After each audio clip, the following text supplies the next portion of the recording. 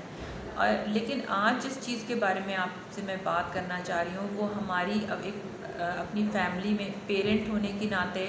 Teacher ہونے کے ناطے، اور ہمارا ایک بڑا بہن یا بھائی ہونے کے ناطے، یعنی کہ ہمارے جو سرکل آف انفلوئنس میں جو لوگ ہیں ان کے اوپر جو ہماری ذمہ داری ہے، ایک فرد کی ذمہ داری، اس کے بارے میں بات ہو رہی ہے۔ یہ ہے کہ جب ہم آئیڈینٹیفائی نہیں کرتے ہیں، ایک جیسے معاشرے میں مرد اور عورتیں دونوں جینڈر کے لوگ رہتے ہیں، تو مردوں کے لیے تو ہم سمجھتے ہیں لڑکوں کے لیے کہ روتے نہیں ہیں، مرد ہیں، ہمت سے مقابلہ کریں، تو ہم ایموشنل پین کی اجازت نہیں دیتے، اور عورتوں کے لیے ہم کہتے ہیں کہ صبر کرنا چاہیے، عورتوں نے ہی گھر بنانے ہوتے ہیں، عورتوں نے مصیبتیں برداشت کرنی ہوتی ہیں، اگر بہن یا بیٹیاں ہیں تو انہیں بھی کہا جاتا ہے کہ تم چپ ہو جاؤ، ان کی جو ایموشنل اگر مسائل ہیں تو ان کو صبر کے ساتھ ہم چاہتے ہیں کہ وہ اس کو برداشت کریں۔ تو ایک جو ہماری سب سے بڑا جو ہمارا فیلئر ہے وہ یہ ہے کہ ہم ایموشنل پین کے لیے فرسٹ ایڈ کے اوپر یقین نہیں رکھتے ہیں۔ جب ہم یہ سمجھتے ہیں کہ بچہ کھیل رہا ہے، اس کو چوٹ لگ جاتی ہے، تو ہم ہی لوگ ہیں نا گھر کے جو اس کو سمجھاتے ہیں اور اس کو سکھاتے ہیں کہ تم آ کر اس کو ڈیٹول سے صاف کرواؤ اور اس پہ سنی پلاس یا بینڈ ایڈ لگواؤ یا پٹی کرواؤ۔ اور اسی طرح سے جب نزلہ زکام ہوتا ہے تو ہم ہی لوگ ہیں جنہوں نے بچوں کو سکھایا ہے کہ آپ نے یخنی پینی ہے، سوپ پینا ہے، قہوہ پینا ہے، اورنج جوس لینا ہے، یہ سب باتیں ہم بتاتے ہیں۔ تو ہم یہ بھی بتا سکتے ہیں کہ آپ اگر بچہ خاموش بیٹھا ہے یا بہت خوش ہے، ایک ٹیسٹ کے طور پہ اس سے پوچھیں کہ آپ اس وقت کیا فیل کر رہے ہیں، اور اس کو سکھائیں کہ وہ اپنی فیلنگز کو نام دے سکے۔ اب تو یہ بہت آسان ہو گیا ہے، ایموجیز آ گئے ہیں جس میں ہیپی فیس، سیڈ فیس، ہر ایک کو پتہ ہے، اینگری فیس بچے یوز کر رہے ہیں۔ صرف ان کو ایک ٹیکسٹنگ کا ذریعہ بنانے کی بجائے آپ بچوں کو اس کی اسٹیکر شیٹس لا کر خود سے سکھائیں کہ یہ آپ کے ڈفرینٹ فیزز ہیں، ہمارا مزاج ہر وقت ایک جیسا نہیں رہتا ہے، ہم ان ڈفرینٹ فیزز سے گزرتے ہیں، اور اس کے مطابق ہمارے جس طرح کا ہمارا موڈ ہوتا ہے ویسا ہمارا تھاٹ پروسیس ہوتا ہے، اور ویسے ہی ہمارا رویہ بن جاتا ہے۔ تو آپ پریشان ہوں گے تو اپنے بارے میں بھی بری باتیں سوچیں گے، ارد گرد کا بھی آپ کو کچھ اچھا نہیں لگے گا، اور شاید آپ غصہ کریں، روئیں، اپنے آپ کو اکیلا کر لیں، کمرے میں بند کر لیں، باہر نکل جائیں گھر سے۔ ان چیزوں کو آپس میں ریلیٹ کرنا سکھائیں، اور اس کے بعد یہ بھی سکھائیں کہ ہمیشہ ہر چیز اچھی نہیں ہوگی۔ کچھ لوگ یہ کہتے ہیں کہ والٹ ڈزنی جو ہے وہ دنیا کا سب سے ظالم آدمی تھا، کیونکہ اس نے بچوں کو بہت چھوٹی عمر سے یہ سکھا دیا کہ خواب ہمیشہ پورے ہوتے ہیں، فیلیئرز نہیں آتے ہیں، لیکن اور الٹیمیٹلی یہ بھی ہوتا ہے کہ کچھ مشکلات سے گزرنے کے بعد راستہ مل جاتا ہے۔ یہ ہوتا ہے ضرور، لیکن ہر بار نہیں ہوتا،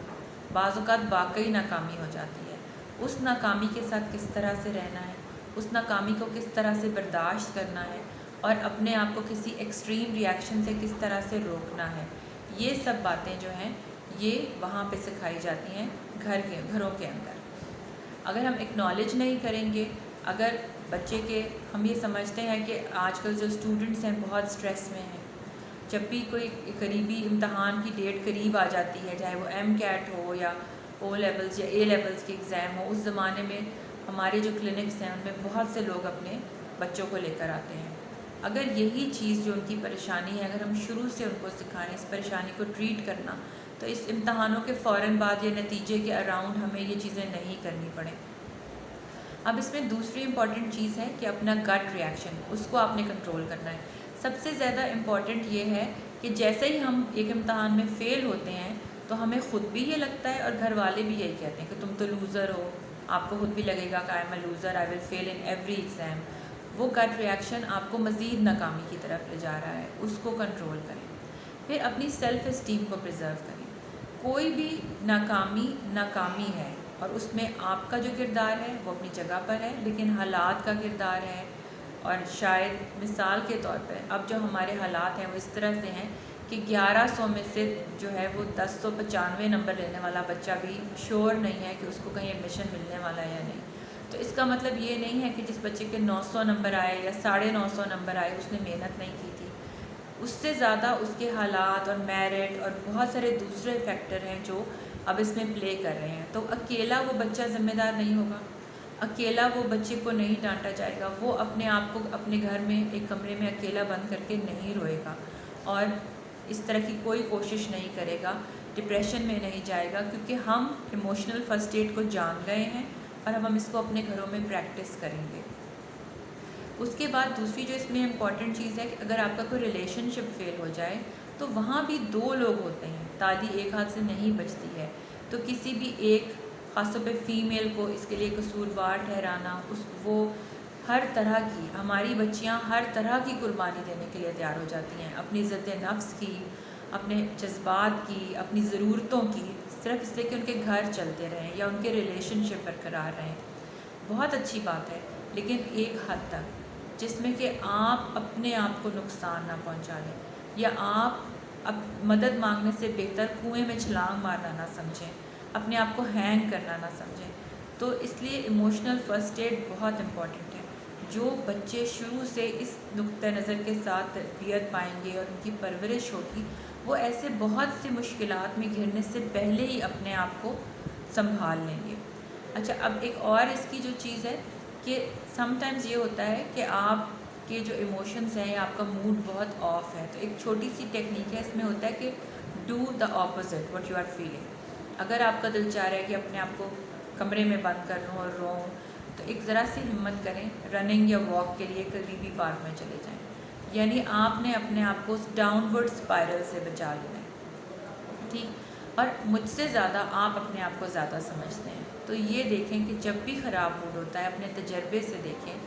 تو اپنے آپ کو ایک تو یہ کہ آپ کو انالائز کرنا آنا چاہیے، جو چیزیں آپ نے غلط کی ہیں، اسے کہتے ہیں وہ آپ سے جو غلطیاں ہوئی ہیں، اپنے آپ کو کوسے بغیر ان غلطیوں کا اندازہ کریں اور اپنے آپ سے پرومس کریں کہ آئندہ آپ ان کو نہیں دہرائیں گے، اس سے پہلے کہ آپ اپنی کوئی سیکنڈ اٹیمپٹ کریں، کوئی نیا وینچر شروع کریں، کوئی پڑھائی کی دوبارہ کوشش، کوئی جاب، کوئی کاروبار، کوئی رشتہ، جو بھی آپ کا جس چیز میں بھی فیلئر آیا ہے، اس کو دوبارہ شروع کرنے سے پہلے اس چیز کو یا اس میں دوبارہ ایکسپیریمنٹ کرنے سے پہلے اپنے آپ کو سمجھائیں، اپنے آپ کو سنبھالیں، سمجھائیں اور دیکھیں کہ آپ کی غلطی کس حد تک تھی اور کس حد تک آپ کے ارد گرد کے حالات اور دوسرے لوگ اس میں شامل تھے۔ تو پریکٹیکلی اور لاجیکلی اس کو انالائز کریں اور اس کے بعد جو ہے وہ دوبارہ کوشش کریں and find a meaning in your loss. ہر لاس میں سمجھ سکتی ہوں کہ ہر لاس میں میننگ نہیں ہوتا ہے، لیکن پھر بھی آپ کوشش کریں، جسے ہم کہتے ہیں نا کوئی نہ کوئی سلور لائننگ ہو، کوئی نہ کوئی لرننگ ہو۔ کہتے ہیں کہ غلطی وہ ہوتی ہے جس سے کچھ سیکھا نہ جائے۔ آج کے لیے اتنا ہی، بہت شکریہ، تھینک یو۔